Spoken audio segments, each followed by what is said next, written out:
Hello, friends.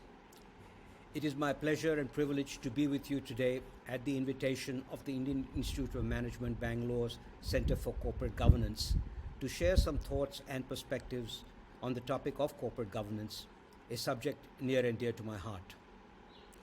Over the last 3 decades, I have had the opportunity to be associated with multiple types of boards, including a US MNC, an Indian public sector bank, a promoter led publicly listed company in India, a Swiss startup, an Indo Canadian joint venture, etc.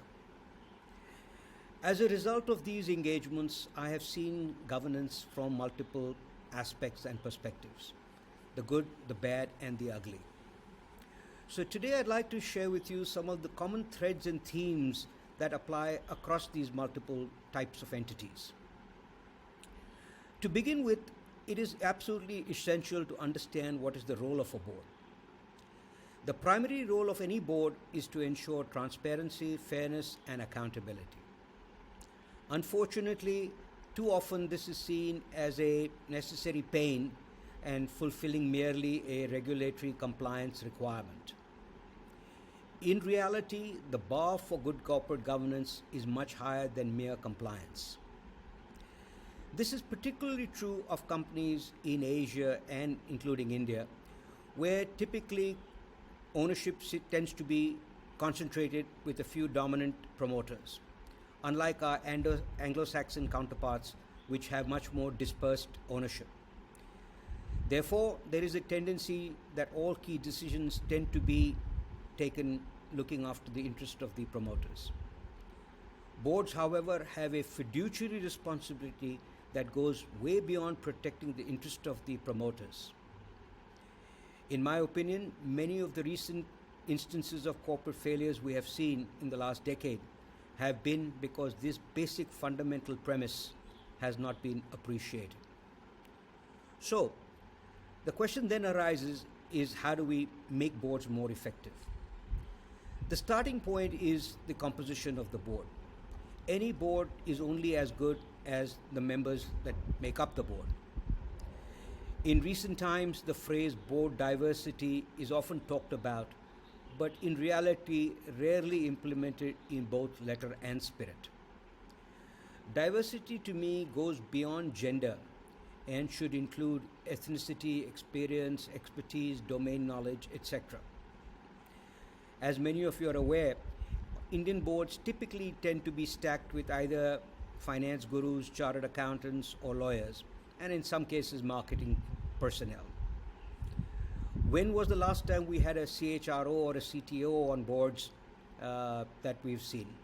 Sure, there are some examples, but the exception proves the rule. It is also absolutely critical that regular and periodic assessments be done of boards from a board assessment perspective, and this should be done through ideally independent external agencies. Unfortunately, here again, this usually gets lip service based on a you scratch my back and I'll scratch your back basis, and people are very wary about spoiling relationships with the nominees who have appointed them on the board. So let's start with that concept that board diversity is important. In addition to that, increasingly the role of the chairman and the role of independent directors becomes critical. As the business environment becomes increasingly complex, the role of these individuals cannot be overstated to provide the necessary checks and balances. Again, here too, often members feel beholden to the promoters who have put them there and are reluctant to rock the boat. Ironically, in many of the cases that we have seen recently, we have seen extremely eminent people on these boards, and we have still seen major examples of malfeasance. So, pure eminence or track record does not in itself guarantee good governance. In Asian cultures and in India, there is always a tendency to be very deferential and respectful. So there is a very rare situation where one would dissent with the general voice. To me, this is an absolute critical role for independent directors to voice checks and balances and dissent where appropriate. And again, I want to clarify, this is not to create tension for the sake of creating dissent. It is also very critical that the role of the chairman is to create a climate of candor and trust where board members feel comfortable speaking up without fear of any repercussions. So that's the next aspect, is that how do we strengthen the role of the chairman and independent directors. Recently, somebody talked to me about what is the biggest attribute that one should look for in independent directors. And my answer was spine or backbone. Moving on, the other part of a board that is very critical is the board committees. We all recognize that boards cannot be experts on every subject and don't have the luxury of drilling down into each and every issue at a granular level. And that's why the role of committees becomes critical. In the past, historically, the preeminent committee was the audit committee. The good news is that nowadays, increasingly, committees such as NRC, risk, strategy, stakeholder, shareholder relations are also getting an important seat at the table. I see this as a very positive development. Lastly, I would like to talk about what is the role of a board in building a corporate culture.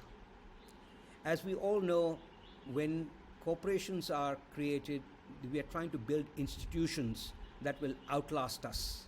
So culture becomes the bedrock of this institution building. I've often been asked that, to what extent can a board actually influence a company culture? My answer to that is tone at the top.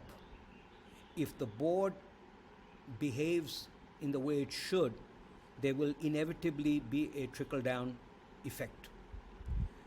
So boards cannot wash their hands of poor examples of bad corporate culture. At the end of the day, the boards have actually or should have nominated the managing director or the CFO or senior executives. So clearly they have responsibility for what goes on thereafter. So to summarize, I think the 3 or 4 themes that I would like to recap. One is understanding the role of the board. B is the constitution of the board. C is the role of chairman and independent directors. D is the role of board committees. And finally, the board's role in creating a company culture. There are many other aspects as well, which we have started seeing recently. For example, institutional activist investors who have been shooting down many resolutions. Now, in general, I'm not a big fan of activist institutional shareholders, but I do believe that this itself also brings in much needed oversight and checks and balances. I hope this has been of some use to you, and I look forward to continuing to have this dialogue, and would be welcome to receive any questions, queries that you all might have. Thank you for taking the time to listen to me. Thank you very much.